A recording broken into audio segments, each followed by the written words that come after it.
आज के क्लास में अपने लोग सीखेंगे एनसीईआरटी का जो बचा हुआ क्वेश्चन था शेष उसके बारे में, और केमिस्ट्री के अंतर्गत एनसीईआरटी का क्वेश्चन जो कि बहुत ही इम्पोर्टेंट है। हमने कल 11 प्रश्न करवाए थे आप लोगों को, जिन्होंने नहीं देखा वो कल के वीडियो आप लोग देख सकते हैं, जिसमें कि ढेर सारे क्वेश्चन एनसीईआरटी के थे उन्हें हम करवाए हैं, जिसमें कि अभ्यास प्रश्न है और बीच में जो आती है क्वेश्चन चैप्टर के बीच में, जैसे कि कुछ टर्म या कुछ डिफिनेशन पढ़ाई जाती है, उसके बाद उसके बीच में ही क्वेश्चन रहता है, और इन सब जगहों से क्वेश्चन बिहार बोर्ड सीधे उठाते हैं। तो जिनको सब नेगलेक्ट कर देते हैं, पर इन सब क्वेश्चन को देखना जरूरी है। कुछ प्रश्न रहता है जो कि थोड़ा सा घुमा करके रहता है, देखने में आपको लगेंगे आसान है पर रहता उतना आसान नहीं है। तो उन सब के बारे में हम लोग आज चर्चा करेंगे। तो चले आएंगे पहला सवाल पे। देखिए, ये बार बार पूछा हुआ क्वेश्चन है ये, और बच्चे को पता ही नहीं चलता है कि ये क्वेश्चन आ कहाँ से रहा है, ये प्रश्न पूछ कहाँ से रहे हैं, ये बच्चे को पता ही नहीं चलता है। तो इस बात का क्लियर, तो बच्चे सबको पता ही नहीं चलता कि ये प्रश्न आ कहाँ से रहे हैं। तो इनके लिए आप देख सकते हैं यहाँ पर CAO का सामान्य नाम लिखिए। CAO, इसका सामान्य नाम जो होता है वो होता है बिना बुझा हुआ चुनाव। CAO जो है इसको याद रखेंगे, ऑब्जेक्टिव में पक्का पूछेगा 2027 में, आप लोग ध्यान रखिएगा। ये CAO इसी को कहा जाता है बिना बुझा हुआ चुनाव, बिना बुझा हुआ चुना, ठीक है ना। तो CAO क्या है, ये चूना है। कैसा चूना है, तो बिना बुझा हुआ चूना है। इसी को चूना पत्थर भी कहते हैं। क्या कहते हैं इसको, चूना पत्थर। तो आप देख लेंगे कि ऑप्शन में क्या दे रखा है, ठीक ना। ये क्वेश्चन पूछेंगे आपको ऑब्जेक्टिव में। अगला प्रश्न पे चलेंगे। तो अगला प्रश्न है कि sodium hydrogen carbonate, sodium hydrogen carbonate, आप लोग इनका फॉर्मूला जानते होंगे, NaHCO3 होता है। इनका फॉर्मूला होते हैं NaHCO3, ठीक है ना। तो सोडियम हाइड्रोजन कार्बोनेट, इसका उपयोग ना एंटासिड के रूप में किया जाता है, या एंटासिड का मुख्य संघटक होता है ये, मतलब एंटासिड। अब प्रश्न आता है कि सर एंटासिड क्या है, आप थोड़ा एंटासिड के बारे में बताइए। तो एंटासिड के बारे में अपने लोग जानकारी पहले प्राप्त करेंगे तो उस प्रश्न को हल करना मुश्किल नहीं होगा। एंटासिड होते हैं जैसे कि कोई ऐसा प्रभाव जो अम्ल के कारण होता है, जैसे कभी उल्टी ढकार आ जानी, अपने लोग का ढकार जो आ जाता है तो ये पेट में अम्ल के कारण की वजह से होता है। तो ये जो ढकार आ रही है या पेट में अम्लता बढ़ गई है, तो एक तरह से हम कह सकते हैं कि एंटासिड मतलब अम्ल का प्रभाव जब बढ़ जाता है तो उनके प्रभाव को कम करने वाले पदार्थ, उनको हम एंटासिड कह सकते हैं। एंटासिड का मतलब वे पदार्थ जो अम्ल के प्रभाव को, जो अम्ल के बढ़े हुए प्रभाव को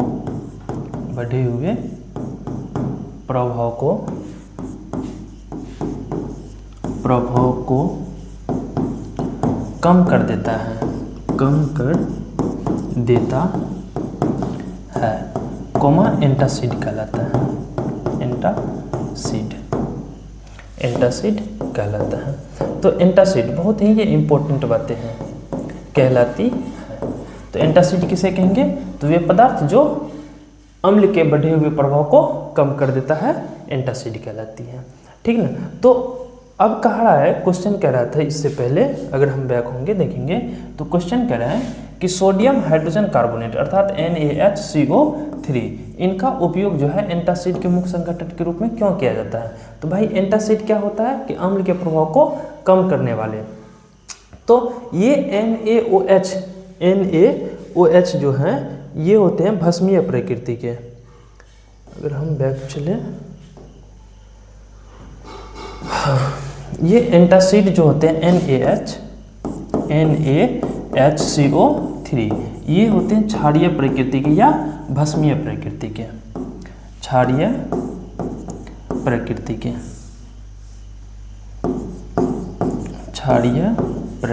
के। तो ये जो होते हैं NaHCO3 ये होते हैं क्षारीय प्रकृति के अर्थात भस्म के रूप में होते हैं। और अपने लोग जानते हैं कि अम्ल का दुश्मन जो होते हैं वो भस्म होते हैं, अर्थात अम्ल के प्रभाव को अगर कोई ख़त्म कर सकता है तो वो भस्म कर सकता है। तो इस प्रकार हम कह सकते हैं कि NaHCO3 अर्थात सोडियम हाइड्रोजन कार्बोनेट, या इसको सोडियम बाइकार्बोनेट भी कहते हैं, इनका दूसरा नाम है सोडियम बाइकार्बोनेट। तो सोडियम बाइकार्बोनेट या सोडियम हाइड्रोजन कार्बोनेट या NaHCO3 सब एक ही का नाम है। ये जो है क्षारीय प्रकृति के होते हैं। क्षारीय मतलब भस्म के प्रकृति का। तो भस्म के प्रकृति का है, और हम लोग जानते हैं कि अम्ल का जो है प्रभाव को कम कर सकता है, तो वो केवल भस्म कर सकता है। तो ये भस्मीय प्रकृति होने के कारण NaHCO3 को जो है ये एंटासिड के रूप में प्रयोग करते हैं, या एंटासिड के संघटक के रूप में प्रयोग करते हैं हम लोग। तो ये क्वेश्चन था अपने लोगों के पास, NaHCO3 को जो है एंटासिड के संघटक के रूप में प्रयोग क्यों करते हैं। तो हम लोग NaHCO3 को एंटासिड के संघटक के रूप में इसीलिए प्रयोग करते हैं क्योंकि ये क्षारीय प्रकृति के होते हैं। और हम लोग जानते हैं कि क्षारीय जो होते हैं वो अम्ल के प्रभाव को कम कर देता है। और एंटासिड का अर्थ क्या होता है, तो एंटासिड का अर्थ होता है अम्ल के बढ़े हुए प्रभाव को कम करना। अगर आपसे पूछ देंगे कि एंटासिड का मतलब क्या होता है या एंटासिड का अर्थ क्या होता है, तो आप लोग बता सकते हैं कि कोई ऐसा पदार्थ जो अम्ल के बढ़े हुए प्रभाव को खत्म कर देता है तो वो एंटासिड कहलाते हैं। और NaHCO3 के बारे में अगर पूछेंगे कि ये किस प्रकृति का होता है, तो हम लोग कह सकते हैं कि ये क्षारीय प्रकृति के होते हैं। एक चीज़ नोटिस करेंगे आप लोग कि जब भी एक डिफिनेशन देख रहे हैं या कुछ भी देख रहे हैं, तो उनका जो जितना भी डिस्कशन होते हैं ना, जितना भी विश्लेषण होते हैं, तो उनसे ढेर सारी बातें बन रही है, उनसे ढेर सारा क्वेश्चन सॉल्व हो सकते हैं। तो उनको अच्छे से सुनेंगे और ये चीज़ों सबको नोट करेंगे। फॉर दैट एग्जाम्पल NaHCO3 ये क्षारीय प्रकृति के होते हैं। आपको पूछ सकता है ये क्वेश्चन डायरेक्ट ऑब्जेक्टिव में कि NaHCO3 या सोडियम हाइड्रोजन कार्बोनेट या सोडियम बाइकार्बोनेट किस प्रकृति के होते हैं, तो बताने पड़ेंगे आपको कि ये क्षारीय प्रकृति के होते हैं। ऑब्जेक्टिव में ये पूछ सकते हैं कि NaHCO3 इसमें या निम्नलिखित में कौन एंटासिड के रूप में कार्य करते हैं। आपको ऑप्शन में ये दे देंगे और 3 अम्ल दे देंगे। तो ध्यान रखिएगा कि ये क्षारीय प्रकृति के होते हैं, इसलिए ये एंटासिड के रूप में कार्य करेंगे। तो हम चले आएंगे फिर घूम करके अपने टॉपिक पे। क्वेश्चन ये था कि सोडियम हाइड्रोजन कार्बोनेट अर्थात NaHCO3 एंटासिड का मुख्य संघटक क्यों होता है। तो क्योंकि हम लोग जानते हैं कि सोडियम हाइड्रोजन कार्बोनेट एक क्षारीय पदार्थ होते हैं, अभी मैंने जस्ट बताया आपको, और यह पेट के एसिड को उदासीन कर देता है। पेट की एसिड, पेट में जो अम्ल रहते हैं बढ़े हुए, उसको ये उदासीन कर देते हैं। इसीलिए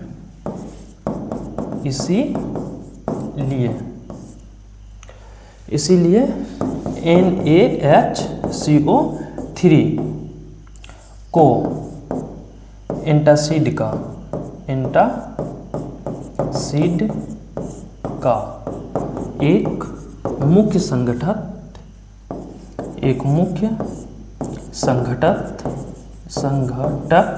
बनाया जाता है। क्लियर है ये क्वेश्चन। अगर पूछेंगे कि सोडियम हाइड्रोजन कार्बोनेट को एंटासिड का एक मुख्य संघटक क्यों बनाए जाते हैं, तो सोडियम हाइड्रोजन कार्बोनेट एक क्षारीय प्रकृति के होते हैं या क्षारीय पदार्थ हैं, जिसके कारण यह पेट के एसिड को उदासीन कर देता है। इसीलिए NaHCO3 को एंटासिड का एक मुख्य संघटक बनाया जाता है।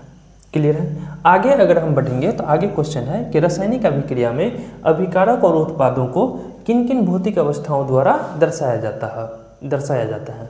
मुख्य रूप से आप लोग जानते होंगे कि 3 ऐसे अवस्था है जिसके द्वारा दर्शाया जा रहा है। पहला होगा ठोस, जिसमें कि ब्रैकेट में S लिख दिया जाता है। दूसरा आप लोग जानते होंगे गैस के बारे में, गैस का जो होते हैं तो उसे संकेत में G लिख देते हैं। तीसरा आप लोग जानते होंगे जलीय विलयन, जो कि एक्वा, AQ का अर्थ होता है एक्वा मतलब जलीय विलयन। ये 3 जानते होंगे। एक नई चीज़ देख लीजिए, द्रव्य। ये पदार्थ के ही रूप होते हैं, एक पदार्थ के ही भाग हैं ये, वो द्रव। तो द्रव को दर्शाया जाता है I के द्वारा। अगर कहीं पर ब्रैकेट में I लिखा हुआ है तो समझेंगे ये द्रव्य है, ठीक ना। द्रव नहीं, द्रव्य। द्रव के लिए तो आ जाएगा आपको जलीय विलयन हो गया, तो इसके लिए AQ आ जाएगा, एक्वा आ जाएगा। तो ये 4 चीज़ें आप लोगों के दिमाग में या ब्रेन में रहनी चाहिए, ठीक है। आगे अगर हम बढ़ेंगे अगला प्रश्न पे, अभी तक हमने 3 क्वेश्चन डिस्कस किए। जैसे क्वेश्चन को डिस्कस करते हैं तो जब भी बैठेंगे आप लोग तो इसको एनालिसिस भी करेंगे कि सर क्या बताएं, किस तरह से बताएं और ये चीज़ें सब बताएं। अगर वो सब चीज़ों को आप लोग रिकॉल कर पा रहे हैं तो इसका अर्थ है कि आप बातों को समझ रहे हैं, ठीक है। जैसे कि पहला है CaO। ये जो है इसका क्या नाम होता है साधारण नाम, तो इनका साधारण नाम होता है चूना पत्थर, इसको बुझा हुआ चूना भी कहते हैं। दूसरा अगर बात करें तो दूसरा क्वेश्चन था कि एंटासिड के रूप में सोडियम हाइड्रोजन कार्बोनेट को मुख्य संगठक क्यों माना जाता है। इसको इसीलिए माना जाता है NaHCO3 को क्योंकि ये क्षारीय प्रकृति के होते हैं और एंटासिड का अर्थ होता है अम्लीय प्रकृति को कम करना। तो एंटासिड जो होते हैं वो अम्लीय प्रकृति को कम करता है, तो क्षार जो होते हैं वही एंटासिड का कार्य करता है और NaHCO3 क्षारीय प्रकृति के पदार्थ हैं, तो इसका मतलब NaHCO3 जो है वो एंटासिड का एक मुख्य संघटक है। ये चीज़ें चर्चा की है। उसके बाद हम चर्चा कर रहे हैं कि रासायनिक अभिक्रिया में अभिकारक और उत्पादों के भौतिक अवस्था को किन किन चिन्हों के द्वारा दर्शाते हैं। तो जानते हैं आप लोग कि ठोस को हम लोग S के द्वारा दर्शाते हैं, सॉलिड होते हैं उसके अंग्रेजी। उसके बाद जलीय विलयन लिक्विड को AQ के द्वारा दर्शाते हैं क्योंकि AQ का फुल फॉर्म होता है एक्वा, एक्वा का अर्थ होता है जलीय विलयन। उसके बाद जानते हैं गैस को हम लोग G से दर्शाते हैं, GAS गैस होता है तो G से। उसके बाद द्रव्य को हम लोग I से दर्शाते हैं, ठीक है, जो कि इसमें ये इम्पोर्टेंट था। अगला प्रश्न पे अगर हम पहुँचेंगे तो प्रश्न ये है, शोषण को ऊष्माक्षेपी अभिक्रिया क्यों कहा जाता है। ये ना बहुत इंपॉर्टेंट क्वेश्चन है, ये बहुत इंपॉर्टेंट। मेरा मानना है 2027 में इसको पूछना चाहिए। अब मेरा मानना है, पूछ लिया तो इस मात्र एक संयोग समझेंगे, लेकिन मेरा मानना है ये, ठीक है। और एक दो बार इनके बारे में पूछा भी गया है, आपको क्वेश्चन बैंक में मिल सकती है ये प्रश्न। तो देख सकते हैं शोषण को ऊष्माक्षेपी अभिक्रिया अब जानना जरूरी है कि ऊष्माक्षेपी अभिक्रिया किसे कहते हैं। तो ऊष्माक्षेपी अभिक्रिया को जानने के लिए मैंने आप लोगों को चैप्टर में पढ़ा चुका हूँ, फिर भी यहाँ पर एक बार मैं चर्चा कर दूंगा। ऊष्माक्षेपी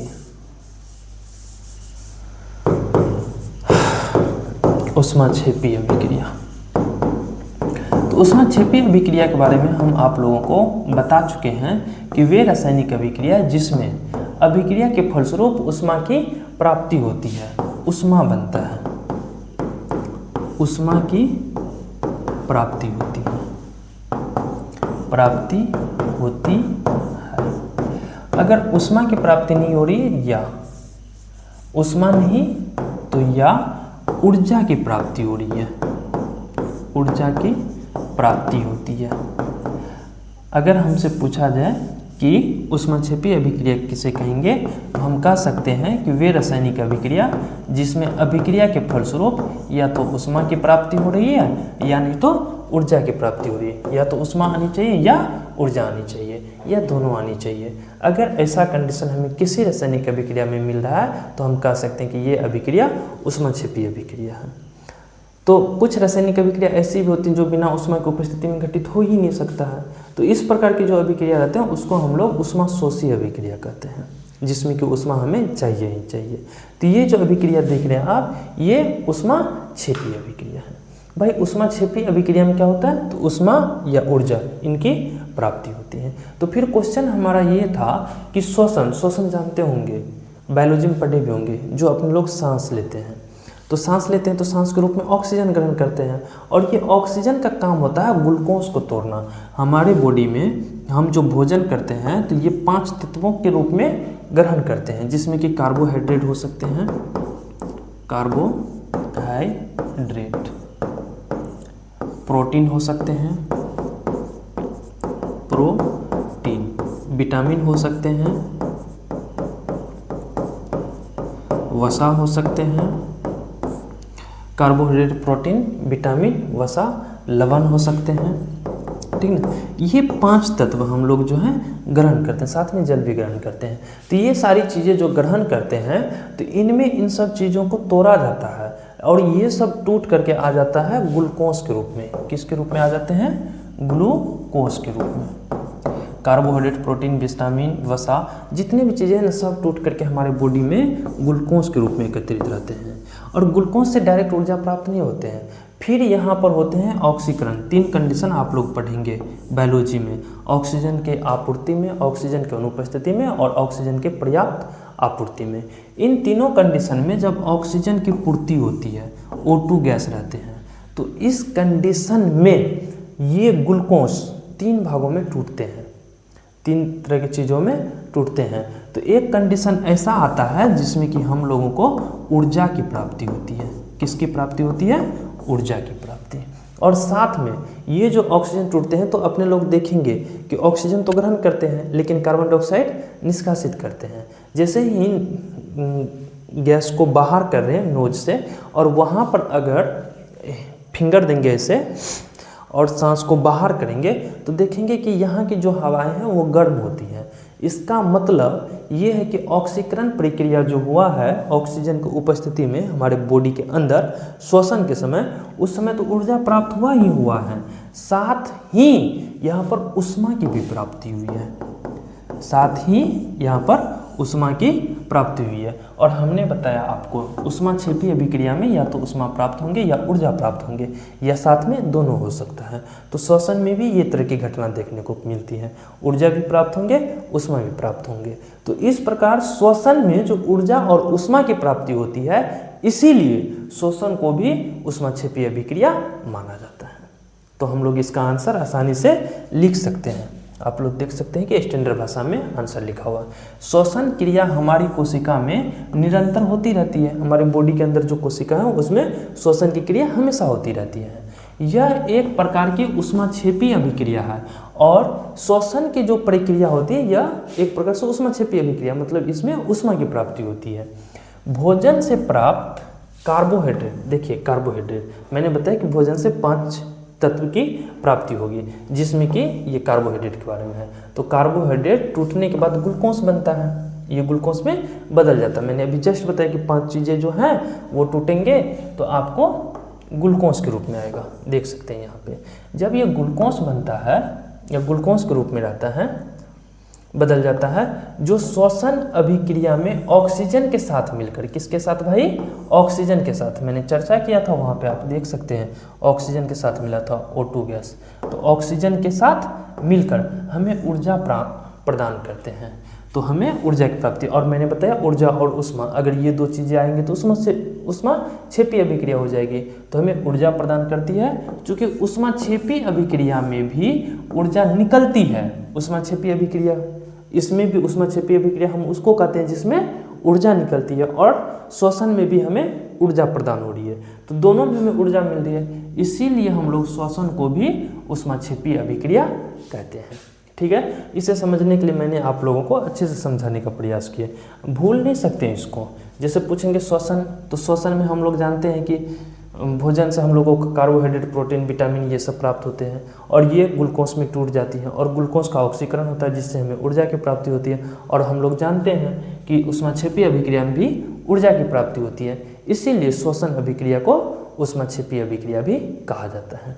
आंसर बहुत ही लॉजिकल और अच्छे आंसर हैं, आप लोग इन्हें नहीं भूलेंगे, ध्यान रखेंगे। अगर हम देखें उसमें एक क्वेश्चन और था तो ये क्लियर हुआ, और बहुत इंपॉर्टेंट क्वेश्चन है, इसको भूलेंगे नहीं, ध्यान में रखेंगे, पूछ सकता है बिहार बोर्ड में।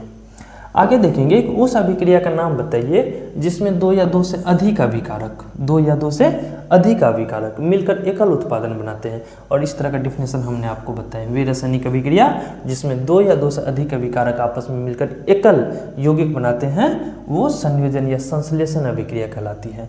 इस अभिक्रिया के एक संतुलित समीकरण भी दीजिए, संतुलित समीकरण देंगे। तो यह 2 या 2 से अधिक मिला है ना, तो 2 या 2 से अधिक जब मिलता है और एक तो जब उत्पाद बनता है तो ये कहलाती है संयोजन अभिक्रिया, संयोजन या संश्लेषण अभिक्रिया। एग्जाम्पल के लिए आप लोग देख सकते हैं C+O2, देखिए 2 मिला, कार्बन और ऑक्सीजन गैस, बनता क्या है? CO2, एक ठो बना।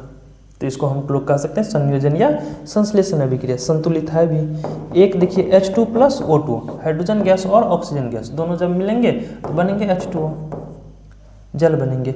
2 हाइड्रोजन 2 ऑक्सीजन है, 2 हाइड्रोजन ही है, 2 देंगे तो ऑक्सीजन 2 हो गए, लेकिन हाइड्रोजन 4 तो 2 लगा देंगे यहाँ भी, ये भी संतुलित हो गए। तो इस प्रकार से अगर ऑब्जेक्टिव में ये पूछ सकता है, ये क्वेश्चन ऑब्जेक्टिव में रह सकता है 2027 में निश्चित रूप से। तो ये करें कि 2 या 2 से अधिक पदार्थ मिलेंगे और एक उत्पाद बनाएंगे, तो कौन सा अभिक्रिया कहलाएंगे? संयोजन या संश्लेषण अभिक्रिया कहलाएंगे। ठीक है, और एग्जाम्पल के लिए देख सकते हैं 2 एग्जाम्पल। एक चीज़ का और ध्यान रखेंगे आप लोग एग्जाम हॉल में कि जो भी डिफिनेशन लिखेंगे ना उनका एग्जाम्पल आप निश्चित रूप से दीजिएगा। क्योंकि अगर 2 नंबर का प्रश्न है ना तो डिफिनेशन लिखने से आपको 1 नंबर मिलेंगे ओनली, चाहे डिफिनेशन 3 नंबर 3 पेज या 3-4 लाइन में क्यों नहीं आ रहा है। अगर आपको डिफिनेशन 2 ही लाइन में आ रही है और उसके आप एग्जाम्पल लिख रहे हैं तो आपको पूरे प्रॉपर नंबर मिलेंगे 2 का 2। और जानकारी के लिए हम बता दें कि हमारे ही स्टूडेंट हैं जो कि 80 में 80 नंबर लाए हैं विज्ञान में, 80 में 80, एक भी नंबर कटा नहीं है, एक भी नंबर नहीं। और ये घटना शायद 2022 या 23 की है, 80 में 80 नंबर लाए हैं। ठीक है, तो फिर हम लोग आगे बढ़ते हैं। तो अच्छे तरीक़े से लिखेंगे तो अच्छे नंबर या अच्छे स्कोर कर सकते हैं। और जानकारी तो अच्छी चाहिए, ये सब जो डिस्कशन कर रहे हैं ये सब जानकारी के लिए हो रही है। और अगर ये सब चीज़ें आप लोग सीख रहे हैं तो कहीं पर 10 आदमी के बीच में बैठ रहे हैं या अगर 10 आदमी जो केमिस्ट्री जान रहे हैं तो वहाँ पर आप अपनी बातों को रख सकते हैं। जिस लेवल पे हैं, अगर आप 10th क्लास में तो 10th लेवल तक की बातें आप रख सकते हैं, ठीक ना। उससे हायर हैं तो हायर तरह की बातें जानेंगे तो अपनी बातें रख सकते हैं। फिलहाल हम आगे बढ़ते हैं। तो जानकारी रहना बहुत ही ज़रूरी है, चाहे आप किसी भी मैटर में हैं। ठीक है, अगला क्वेश्चन है वसायुक्त। वसायुक्त मतलब तेलीय पदार्थ जो होते हैं। देखिए हाँ, वसायुक्त अथवा करके लिख दिया क्वेश्चन। या तेलीय खाद्य सामग्री को लंबे समय तक रखने के लिए पैकिंग थैली में कौन सी गैस युक्त किया जाता है और क्यों। आप लोगों को जानकारी के लिए बता दें, हम जानकारी के लिए बता दें, अगर कोई चीज़ सड़ रहा है या गल रहा है, कोई चीज़ सड़ रहे हैं या गल रहे हैं तो ये तभी संभव है जब वे ऑक्सीकृत होंगे। जब वे क्या होंगे, ऑक्सीकृत होंगे, ऑक्सीकृत होंगे। ठीक है, जब वे ऑक्सीकृत होंगे तो वो सड़ या गल जाएंगे। सड़ेंगे गलेंगे तो सबसे पहले जो बदलेगा उसका स्वाद बदलेगा। क्या बदलेगा, स्वाद बदलेगा, बदलेगा।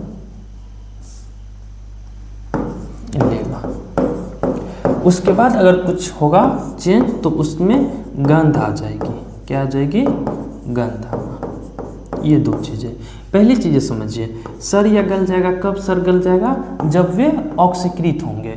ऑक्सीकृत कब ऑक्सीकृत हो जाएंगे तो वो सड़ या गल जाएंगे। जब सड़ेंगे या गलेंगे तो 2 चीज़ें आपको देखने को मिलेगा, एक स्वाद बदल जाएगा, दूसरा गंध आना शुरू हो जाएगा। तो सिंपल वे में अगर हम समझे तो कोई चीज़ है या कोई भी वस्तु है, कोई पदार्थ है, खास तौर पे खाने वाली चीज़ है, तो हम तो ऐसा नहीं चाहेंगे कि वो सड़ गल जाए। अगर वो सड़ गल गए तो वो बेकार पदार्थ बेकार हो गए, खाने योग्य नहीं रहा। इसीलिए किया क्या जाता है कि उसे ऑक्सीजन या ऐसे पदार्थ जिससे वो रासायनिक अभिक्रिया कर सकती है तो उनको दूर कर दिया जाता है।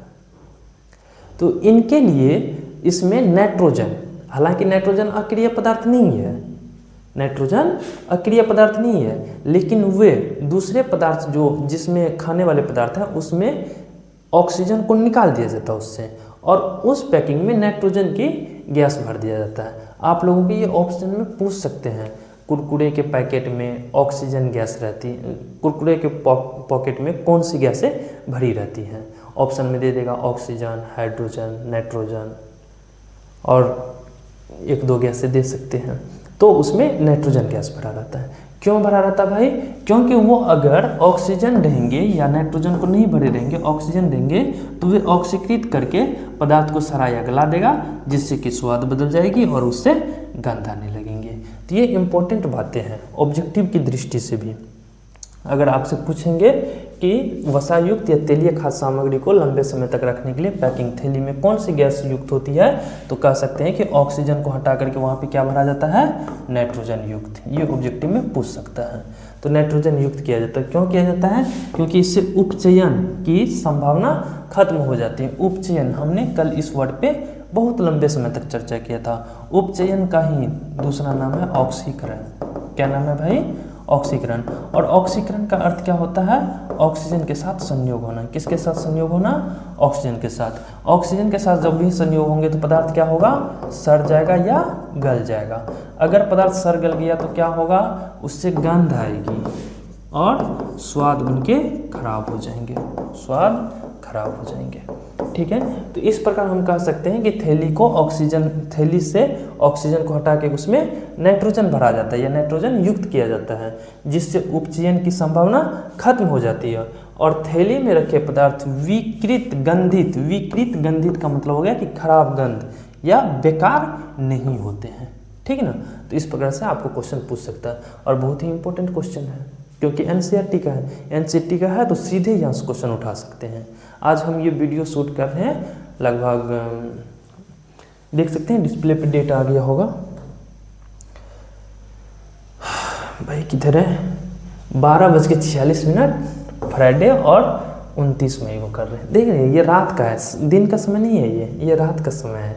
इस समय हम लोग शूट कर रहे हैं क्योंकि वातावरण का शांत होना ये भी ज़रूरी है, पहली चीज़। दूसरी चीज़ जो है क्लास सब लेते हैं, ढेर सारी कामें रहती हैं, ये सब चीज़ें। इसके बाद सोएंगे तो थोड़ा लेट से जगते हैं। खैर कोई नहीं, सारी चीज़ें हम लोग मेंटेनेंस कर लेंगे, लेकिन आप लोगों के लिए सब चीज़ करते हैं, करेंगे, आगे भी करेंगे, जितना मेहनत करना पड़ेगा करेंगे।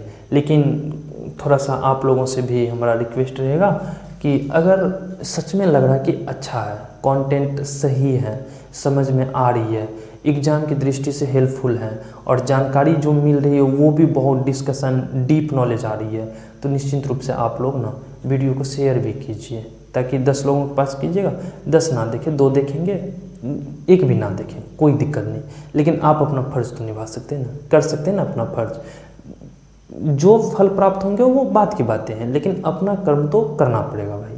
तो अगर लग रहा है कि ये सब सारी चीज़ें ठीक हैं, आपको इससे फ़ायदा हो रहे हैं, तो कम से कम शेयर कीजिए, 2-3 जगह शेयर कीजिए, बताइए, अपने रिलेटिव को भी बताइए, देखिए प्रतापगंज में इस तरह की चीज़ें हैं, ऐसी व्यवस्था की हैं और सर इस तरह से समझा रहे हैं और समझ में प्रॉपर आ रहा है, तो अच्छा लगेगा हम लोगों को। लाइक भी कर दीजिए, अगर अच्छा लगेंगे तो शेयर कर दीजिए। कोई चीज़ पूछना हो कमेंट कर लीजिए, तो उसमें हम लोग कमेंट को रीड करते रहते हैं। अगले वीडियो में आपको जस्ट उनका जो है आंसर मिल जाएगा और अच्छे रिस्पॉन्स आएंगे तो लाइव क्लास भी देंगे। लाइव रहेगा तो उसमें सिंपल वे में जो पूछेगा वो तुरंत देख लेंगे। खैर कोई नहीं, क्लास के माहौल तो वैसे ऑफलाइन में बहुत अच्छे रहते हैं, बच्चे सबसे पूछ सकते हैं जो ऑफलाइन में पढ़ते हैं हम लोगों के पास। बाकी ऑनलाइन के लिए तो थोड़ी आप लोगों से कम्युनिकेटेड नहीं हो पा रहे, मतलब बातचीत नहीं हो पा रही है, तो इसमें थोड़ा सा हो सकता है इधर उधर। खैर कोई नहीं, तो ये शायद आप लोगों समझ चुके होंगे। ठीक है, आगे बढ़ते हैं। आगे है कि वसा युक्त या तेलीय खाद्य सामग्रियों के उपचयन से इनमें कौन सा गुण आ जाता है।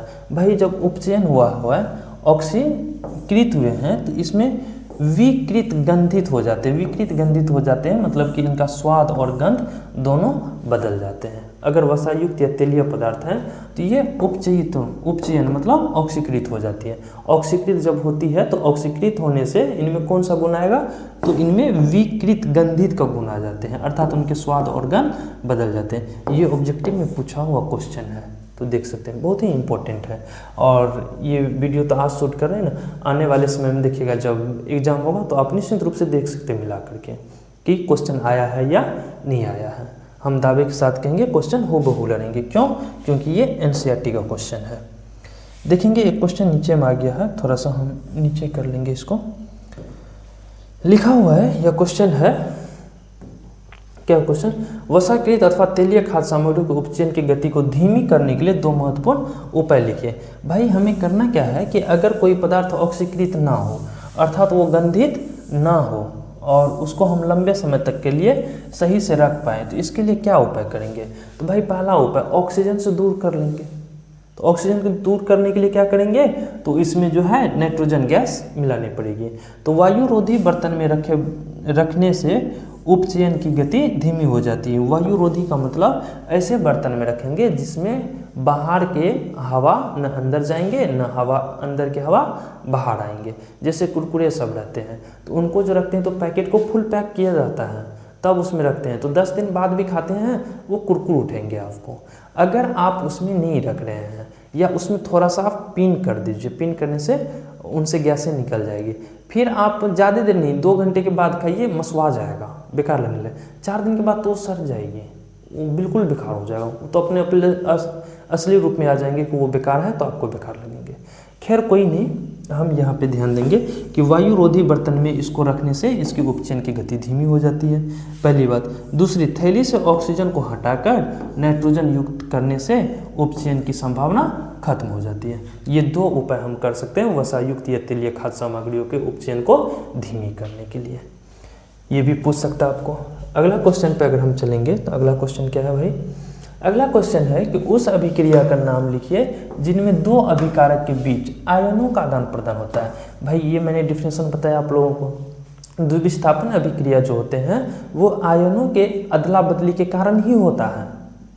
तो द्विविस्थापन अभिक्रिया को हम लोग कह सकते हैं, यह जो है कौन सी अभिक्रिया है? तो इसमें आयनों का आदान प्रदान। अगर आयनों के आदान प्रदान के बारे में पूछेंगे, आयन के बारे में, तो हम कह सकते हैं कि ये कौन सा अभिक्रिया है? द्विविस्थापन अभिक्रिया है, डबल डिस्प्लेसमेंट रिएक्शन। अगला अगर हम देखेंगे तो अगला है रासायनिक अभिक्रिया किसे कहते हैं। मैंने इसका डिफिनेशन पहले ही करवाया था, चैप्टर जिस समय स्टार्ट हुआ उसी समय करवाया। बहुत ही इंपॉर्टेंट क्वेश्चन है, पूछेगा बोर्ड में सीधे। तो ये है ऐसी प्रक्रिया जिसमें नए गुण वाले पदार्थों का निर्माण होता है, रासायनिक अभिक्रिया कहलाती है। इसे हमने स्टैंडर्ड तरीका से लिखाए थे। वे प्रक्रिया जिसमें दो या दो से अधिक पदार्थ आपस में, एक या एक से अधिक पदार्थ आपस में क्रिया करके भिन्न गुण वाले दो या दो से अधिक पदार्थ का निर्माण करते हैं, या एक से अधिक पदार्थ का निर्माण करते हैं जिसका गुण मूल पदार्थों गुणों से बिल्कुल भिन्न होता है, रासायनिक अभिक्रिया कहलाती है। ये भी डिफिनेशन ठीक ही है, शॉर्ट डिफिनेशन है, आप लोग याद कर सकते हैं। ऐसी प्रक्रिया जिनमें नए गुणों वाले पदार्थों का निर्माण होता है, रासायनिक अभिक्रिया कहलाती है। ये भी क्लियर है। जैसे कि दूध से दही बनना, तो दही देखिए नए पदार्थ है, ठीक ना। लोहे का जंग लगना, ये भी लोहे का जंग लगना एक नई चीज़ें की प्राप्ति हो जाती थी, इसको भी हम लोग रासायनिक अभिक्रिया कहेंगे। तो एग्जाम्पल यहाँ से आप लोग ले सकते हैं, लेकिन रासायनिक अभिक्रिया का जो डिफिनेशन लिखाए हैं वो इससे पहले जो हम पढ़ाए हैं वहाँ से लेंगे, जो कि बहुत ही स्टैंडर्ड तरीका से बनाए थे। डिफिनेशन ये भी सही है पर उतने अच्छे नहीं है, तो आप वहाँ से डिफिनेशन लेंगे, अच्छा रहेगा, ठीक है। अगला हम देखेंगे, या यहीं पे हम बोल देते हैं, अगर कोई बच्चे हैं जो कि अगर वहाँ नहीं पहुँच के वो नहीं देखना चाहेंगे या नहीं मिल रहा है, तो मैं बोल देता हूँ, आप लोग लिख सकते हैं। ऐसी रासायनिक अभिक्रिया बारे में पूछ रहे हैं, तो ऐसी प्रक्रिया जिसमें एक या एक से अधिक पदार्थ आपस में संयोग करके या आपस में क्रिया करके लिखेंगे, अच्छा रहेगा, बेहतर रहेगा। तो आपस में क्रिया करके विभिन्न गुण वाले एक या एक से अधिक पदार्थों का निर्माण करते हैं, रासायनिक अभिक्रिया कहलाती है, ठीक है। जैसे में लिख सकते हैं लोहे में जंग लगना, दूसरा लिख सकते हैं दूध से दही बनना है। तीसरा है, अगला क्वेश्चन है रासायनिक समीकरण किसे कहते हैं। देखिए भाई, रासायनिक समीकरण ये भी हम आप लोगों को पढ़ा चुके हैं। जब रासायनिक अभिक्रिया को उनके तत्वों के संकेत या सूत्रों के द्वारा जो उनका संक्षिप्त निरूपण किया जाता है उसी को रासायनिक समीकरण कहते हैं। जैसे यहाँ देख सकते हैं, जब किसी रासायनिक अभिक्रिया को संकेत अथवा सूत्रों के माध्यम से व्यक्त किया जाता है तो इसे रासायनिक समीकरण कहते हैं। बहुत अच्छा डिफिनेशन है, सेम टू सेम जो थ्योरी में पढ़े वही है, ठीक है। जैसे एग्जाम्पल के रूप में देखा जाए तो एग्जाम्पल थोड़ा उधर लिख दिए, 2H2 + O2 that gives 2H2O। यहाँ पर देख सकते हैं कि हाइड्रोजन गैस और ऑक्सीजन गैस दोनों जब मिल रहा है तो बन रहा है जल। तो ये संकेत के रूप में लिखा हुआ, तो संकेत और सूत्रों के द्वारा जो लिखते हैं उसी को हम लोग रासायनिक समीकरण कहते हैं। अगला क्वेश्चन पे पहुँचेंगे, तो अगला क्वेश्चन हम लोगों के बीच होगा, रासायनिक समीकरण को कितने भागों में बांटा गया। भाई रासायनिक समीकरण को ओनली 2 भागों में बांटा गया, एक अभिकारक की ओर, एक उत्पाद की ओर। तो अभिक्रिया में भाग लेने वाले पदार्थ को उत्पाद कहते हैं और अभिक्रिया के फलस्वरूप बनने वाले नए पदार्थ को उत्पाद कहते हैं। क्लियर है। ये क्वेश्चन थोड़े कट गए हैं, मैं ऊपर ले आऊँगा। ऊपर जब आएंगे देख रहे हैं यौगिक किसे कहते हैं। भाई यौगिक का डिफिनेशन इससे मैंने बेसिक क्लास में बताया था, ठीक है ना। और यहाँ पर अगर हम देखेंगे तो यौगिक का डिफिनेशन आप लोगों को लिख सकते हैं यहाँ पे। यौगिक, ये 9th की टॉपिक है यौगिक।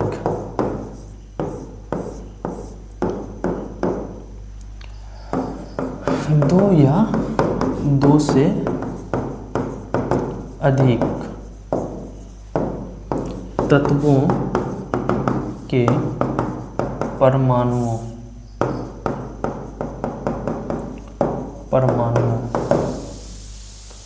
को भार के विचार से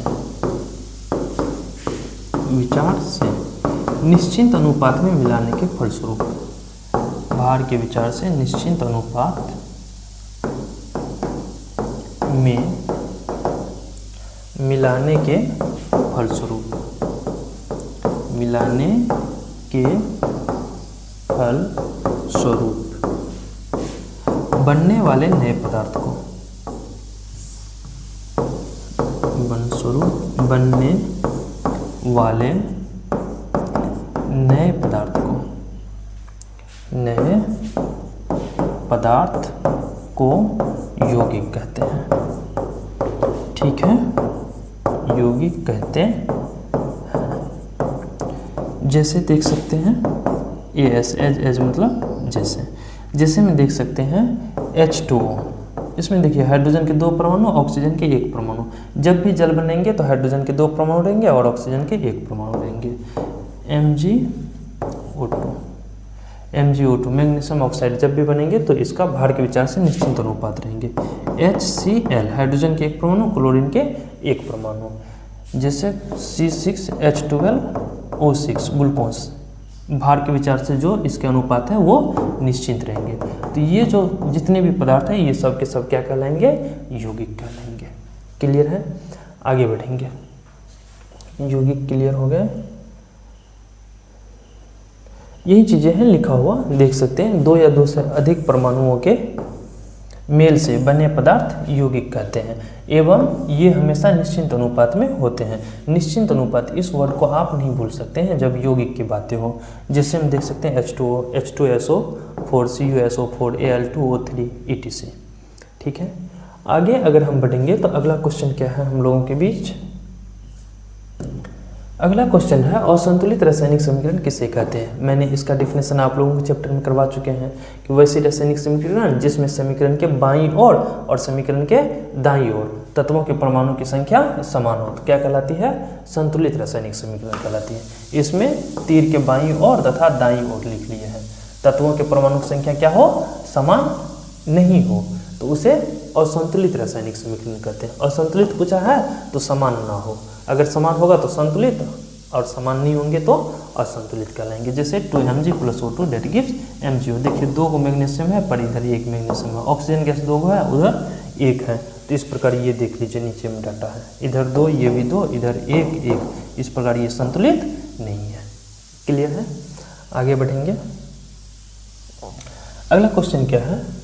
उष्मा के आधार पर रासायनिक अभिक्रिया कितने भागों में बांटा गया? भाई 2 भागों में बांटा गया, एक उष्माशोषी एक उष्माक्षेपी। जिसमें कि ऊर्जा या उष्मा की प्राप्ति होती है उसे उष्माशोषी अभिक्रिया कहते हैं। जिसमें उष्मा का अवशोषण होता है, जिसमें उष्मा की प्राप्ति होती है तो उसे उष्माक्षेपी कहेंगे या ऊर्जा की प्राप्ति होगा। या जिसमें उष्मा की आवश्यकता होगी अभिक्रिया कराने के लिए या ऊर्जा की आवश्यकता होगी उसे उष्माशोषी अभिक्रिया कहेंगे।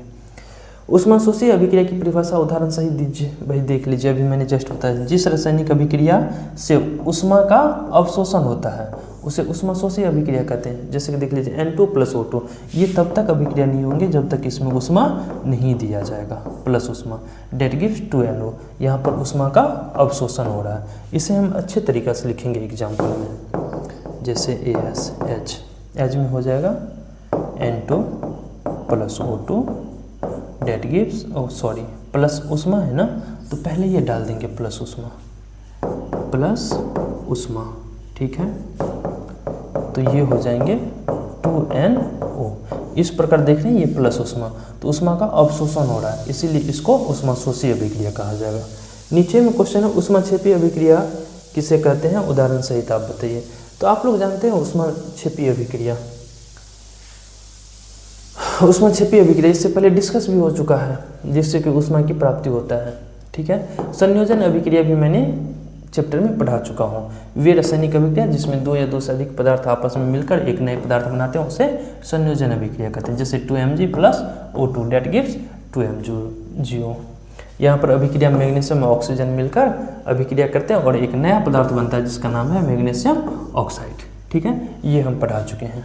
ठीक है, रासायनिक समीकरण को संतुलित क्यों किया जाता है, इस क्वेश्चन का डिस्कशन कल भी हुआ था। आज भी हम देख लेंगे कि द्रव्यमान संरक्षण नियम को संतुष्ट करने के लिए रासायनिक समीकरण को संतुलित किया जाता है। और रासायनिक संयोग के जो नियम है ये 5 नियम है जो कि आप 11th में पढ़ेंगे और 9th में आप पढ़े होंगे 2 नियम, जिसमें कि द्रव्यमान संरक्षण का सिद्धांत और स्थिर अनुपात का नियम। तो ये नियम को पालन किए रहे, अर्थात ये नियम बने रहे अर्थात जितनी भी रासायनिक अभिक्रिया है सब ये पांचों नियम का पालन कर रही है। अगर 5 नियम का पालन नहीं हो रहा है तो या तो वो रासायनिक समीकरण नहीं है या रासायनिक समीकरण वो गलत है।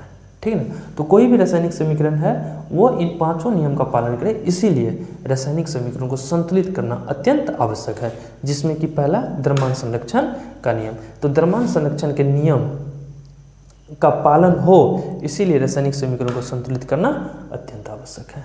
ठीक है, आगे अगर हम बढ़ेंगे तो अगला क्वेश्चन अपने लोगों के बीच ये रहेगा, वायु में जलाने से पहले मैग्नीशियम की रिबन को क्यों साफ किया जाता है? कई बार पूछा हुआ क्वेश्चन है, कई बार। ये 2027 में आ सकती है, पक्का आ सकता है। भाई मैग्नीशियम के फीते जो होते हैं वो आप लोग जानते हैं कि ये रिएक्टिव होते हैं, मतलब क्रियाशील श्रेणी के ऊपर वाली श्रेणी में पाए जाते हैं।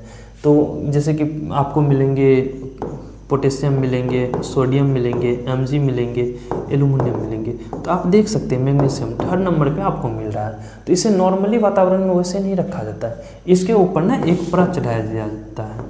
ये जैसे मैग्नीशियम है तो इसके ऊपर एक प्लास्टिक के परत चढ़ाए रहते हैं, या इसके ऊपर धूलकण बैठ जाते हैं। तो इसको जलाने से पहले ना इसको रगड़ रगड़ के साफ किया जाता है। जैसे कि आपने लोग वायर देखे होंगे, तो एक अलग वायर आती है जिसमें कि ऊपर से तो कवर रहता ही रहता है, उसके अंदर भी रहता है। जैसे पहले चार्जर कट जाते थे या हेडफोन, तो उनको क्या करते थे, पहले तो छुड़ा लेते थे ऊपर से और फिर उनको बरकाते थे माचिस की तीली से, तो ऊपर का जो प्लास्टिक रहता था वो हट जाती थी। जब हटता था तब हम उसको कनेक्ट करते थे। ठीक ना। तो इस बात को ध्यान में रखेंगे कि इनके ऊपर या तो प्लास्टिक रहते हैं या तो गंदगी फैल जाती है, जिसको साफ किया जाता है ताकि मैग्नीशियम अच्छे से जल पाए। इसीलिए मैग्नीशियम की रिबन को साफ किया जाता है। तो देख सकते हैं क्वेश्चन क्या था। क्वेश्चन था कि वायु में जलाने से पहले मैग्नीशियम की रिबन को साफ क्यों किया जाता है?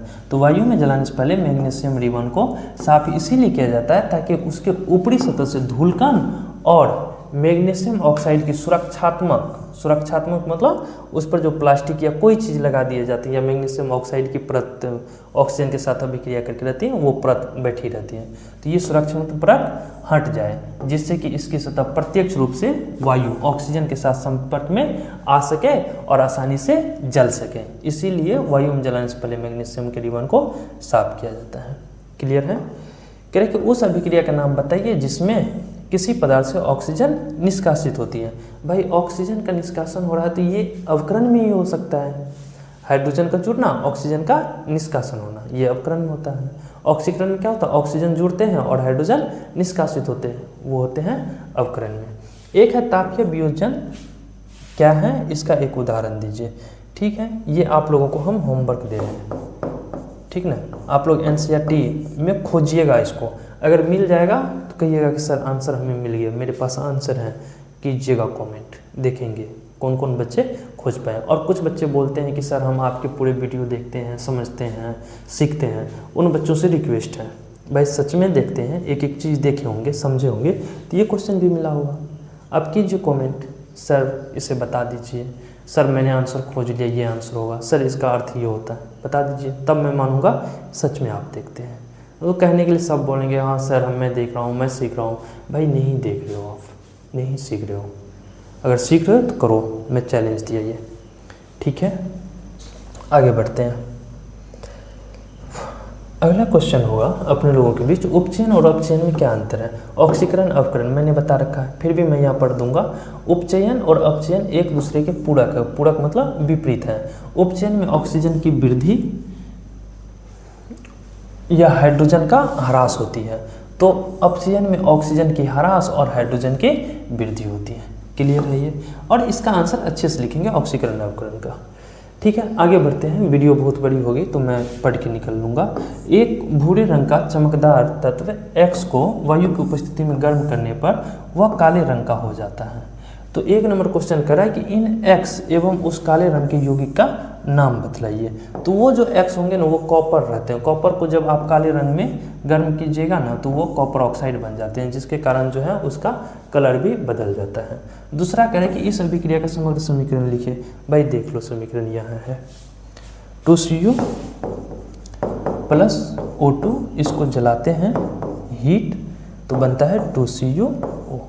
ठीक है, इस प्रकार तो समीकरण भी प्राप्त हो गए। आगे अगर हम बढ़ें संचारण क्या है? संचारण का मतलब आप लोग समझे होंगे, जैसे कि जंग लगना, डेट मीन्स संचारण। तो देख लीजिए, खुली वायु या नमी वायु में जल के संपर्क में किसी धातु की सतह पर आती है। खुली वायु या नम वायु जल के संपर्क में किसी धातु के सतह पर आती है, तो इसकी सतह पर वायु की धातु से अभिक्रिया कर, ये जो वायु है और जल है, ये धातु की सतह से अभिक्रिया कर एक नया परत बना लेता है या उस पर एक नया पदार्थ बना लेता है, जिससे धातु का क्षय होने लगता है, मतलब धातु खत्म होने लगता है। इस परिघटना को संचारण कहते हैं। जैसे जंग लगना, जैसे अगर इसका लिखेंगे तो जंग लगना, ठीक है ना। अगर आप अपने साइकिल को छोड़ देंगे बाहर में, तो उस पर पानी जब पड़ेगा तो वो होगा क्या कि उस पर एक वायु और जलवाष्प, ये दोनों अभिक्रिया करके उस पर एक नया पदार्थ बनाने लगता है, जिसको अपने लोग जंग कहते हैं। और उससे होगा क्या कि तुम्हारा साइकिल जो होंगे वो क्षय होने लगेंगे, क्षय मतलब उनका विनाश होने लगेंगे। तो इस परिघटना को हम लोग संचारण कहते हैं। इसको रोकने का 3 विधि है। एक जस्तीकरण, जो कि आप लोगों को पढ़ाएंगे धातु अधातु चैप्टर में। जस्तीकरण होता क्या है कि इसको थोड़ा सा समझ लेंगे। जैसे कि जस्ता का एक लिक्विड बना लेंगे, उसमें लोहा का जैसे है, या उसको जंग लगने से बचाना, तो उस परत को उसमें डाल देंगे। और होता है तो विद्युत अपघटन भी करवा लेते हैं उनके, जिससे कि वो फिर धातु या वातावरण से दूर हो जाती है, जिससे कि उन पर जंग नहीं लगता है। दूसरा है पेंट करके। देखे होंगे दादा लोग अपने लोग के साइकिल को पेंट करके रखते थे। इसलिए नहीं रखते थे कि देखने में ही खूब अच्छे लगे, दिखने में तो अच्छे लगे ही लगे, साथ ही वो जंग से बचे रहे। तीसरा होता है तेल या ग्रीस लगा करके। आप लोग देखे होंगे जो गाड़ी में सेंसिटिव पार्ट रहते हैं ना, उस पर ना तेल या ग्रीस लगाया जाता है। ग्रीस में लगा करके उसको तब चलाए जाते हैं, ताकि उस पर जंग ना लगे, वो ख़त्म ना हो। खास तौर पे ये गियर वाली चीज़ों में अक्सर किए जाते हैं, ठीक है। तो कुल मिलाकर के पहला चैप्टर का जितने भी थे एनसीईआरटी का क्वेश्चन, सारी चीज़ें आज ख़त्म हुआ। इस प्रकार इसमें केवल ऑब्जेक्टिव बच गया। ऑब्जेक्टिव का डिस्कशन अगर आप लोग चाहेंगे, रिक्वेस्ट करेंगे, तो मैं ज़रूर करूँगा। इतना जो क्वेश्चन बताएं, ये सारे इंपॉर्टेंट क्वेश्चन एनसीईआरटी का है। आप लोग सारी चीज़ों को कवर कर लेंगे, एक कॉपी में लिख लेंगे, अच्छे से याद कर लेंगे। आने वाले बिहार बोर्ड 2027 में आप खोजिएगा ये वीडियो को, अगर अभी देखिएगा तो खोजिएगा वहाँ पे, या खोजने से अच्छा है कॉपी बना लीजिएगा, अभी से याद कर लीजिएगा, एक एक चीज़ को समझ लीजिएगा। वीडियो को बार बार रोक करके देख लीजिएगा कि इसका सही अर्थ क्या है, क्या बताएं हम। तो ये आपको बहुत हेल्पफुल होगा बोर्ड की तैयारी को लेकर के। डायरेक्ट यहाँ से क्वेश्चन पूछते हैं, ठीक है। पहला चैप्टर हम लोग इस प्रकार ख़त्म किए, तो इनके लिए, और आप लोग जो बने रहें, देखें इनको, समझे यहाँ से, इनके लिए आप लोगों को भी धन्यवाद। और अगला चैप्टर अम्ल, भस्म एवं लवण है, कल से हम स्टार्ट करेंगे, ठीक है। तब तक बने रहिए, देखते रहिए, सीखते रहिए, शेयर करते रहिए, सबको बताते रहिए। मिलते हैं अगले वीडियो में। Thank you.